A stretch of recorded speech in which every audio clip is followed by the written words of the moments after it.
guys, welcome back. My name's Lindsay. So today we're going to be doing something a little bit different today. We're going to be doing my skincare routine. No idea why you guys want to know. No idea. Had so many people asking me what I do with my skin and why it's so clear. I think it's just the camera. But I'm going to go through all the products that I use. So I use Alumier MD.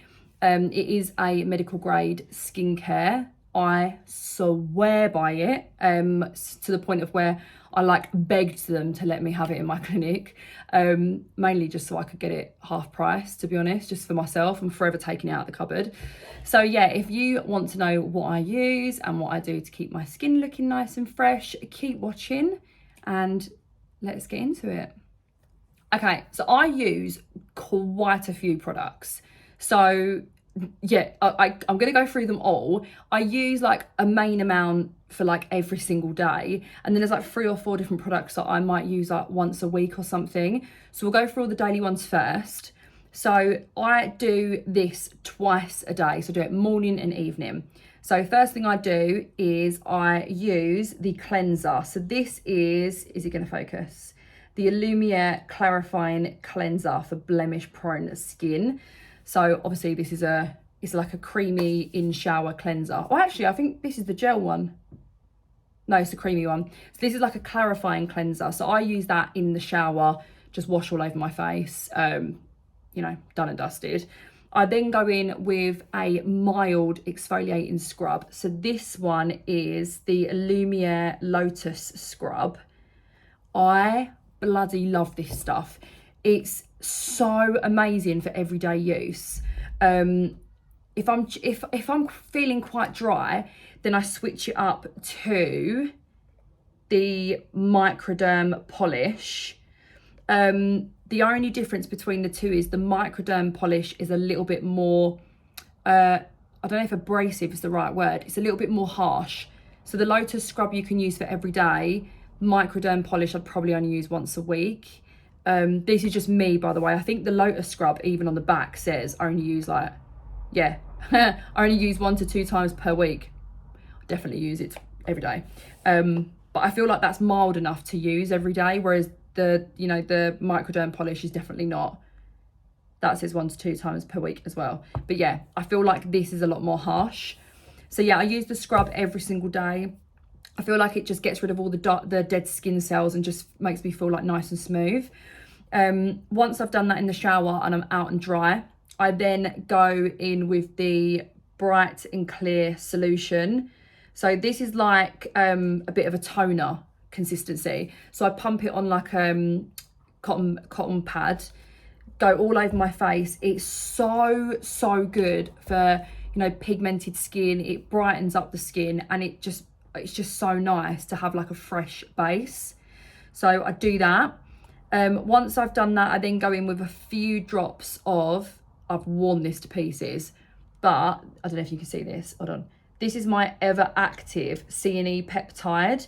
So this has got all of the absorbic acids in, and it's just a facial serum. So hold on, I'm going to try and show you this. So hold on, if you zoom in, come in like that, and you get a little pipette, and it just drops in like this. All right. So I just use a little bit of that all over, let it sink into the skin.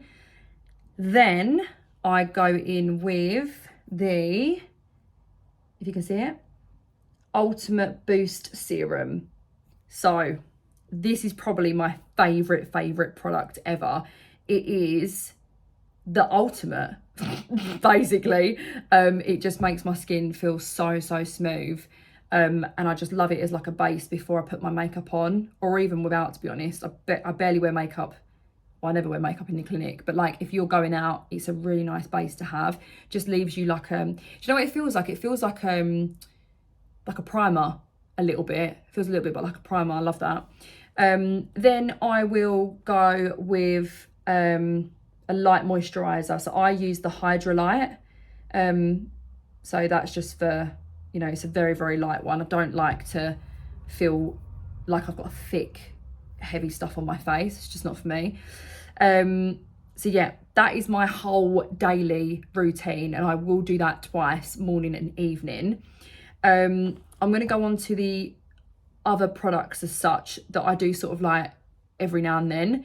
Obviously the microderm polish that I showed you before, sometimes I step that up, you know, once or twice a week if I'm feeling a bit dry and I want to get the extra off. I then do enzyme peel. So the enzyme peel is just like an exfoliating peel that you leave on for a few minutes, take it off, and again, it just exfoliates the face. But this is like, it's not an exfoliating scrub or anything, it is like a mask. You put it on and you leave it and then you wash it off. And then like after a couple of days, you sort of start to peel and it takes all the dry skin off. It's basically like a mini chemical peel at home, and you just leave it on. It's really good. It's really good. I love it. So, okay, recovery, but I'll do this one next. Sorry, I didn't know what one I was going to show you next. So I've got the recovery balm here. So this is another moisturizer. However, this is post-procedure treatment. So if I've done a chemical peel in the clinic, or like microneedling or something, for the next couple of days, rather than using the normal Hydrolite moisturizer that I've got, I use the recovery balm because it's a lot thicker and it is a post-procedure treatment. So I use that for the next few days just to really, really put the moisture back into my skin. So done them, and then I will go through the retinols. So even though I've been using this for like 2 years, personally for me, my face is very, very sensitive to retinol, probably because I scrub the life out of it every single day with Lotus Scrub and the microderm polish. That's probably why I'm quite sensitive. So I use the lowest of the retinols, which is 0.25 of the serum. So you've got 0.25, 0.5, and then I think it jumps up to 1 then. I don't think they've got a 0.75. Don't quote me on that. But yeah, there's a few. So I just use the lowest, the 0.25, because if I have anything higher, it just burns my skin. So I use that for an evening, maybe like once or twice a week, and I just put it on before I go to bed. Same with the retinol eye gel. So this I put on again a few times a week before I go to bed. But the retinol eye gel is specifically obviously for the eyes. I don't like using this for anywhere close where the skin's quite fine, because again, it's really, really strong. So yeah, the overall one for my face, the retinol eye gel for my eyes. Okay, so obviously you can't forget the main thing that every single person should be wearing on their face, SPF. So I've got 2. If I'm not wearing makeup and I just want like a little bit of a glow, I will wear the tinted Moisture Matte SPF 40 in the shade Sand. So this is actually, it's really strange. I don't even know if you can see it. No, you can't see it. You basically put it on, and as you're rubbing it in, it turns to like a foundation colour, and it literally looks like you're wearing like a light foundation. It's insane. If I am going to wear full makeup, then I'll put an untinted version on. So I will use this one, which is Sheer Hydration 40, and it's untinted. So it's just like a standard SPF. So I've got 2 different ones depending on if I'm wearing makeup or not. So yeah, that is all my products. I know there's a lot there. I will link them below. If anyone's got any questions or wants to, purchase any, just drop me a message, because we do stock them in the clinic. And as you can see, I am pretty obsessed. I've got like 15 products or something that I use constantly all the time. So yeah, I hope that was helpful. If anyone's got any questions, let me know. Give this video a like up. Please subscribe, guys. It really, really helps me out. And I will see you all soon. Thanks. Bye.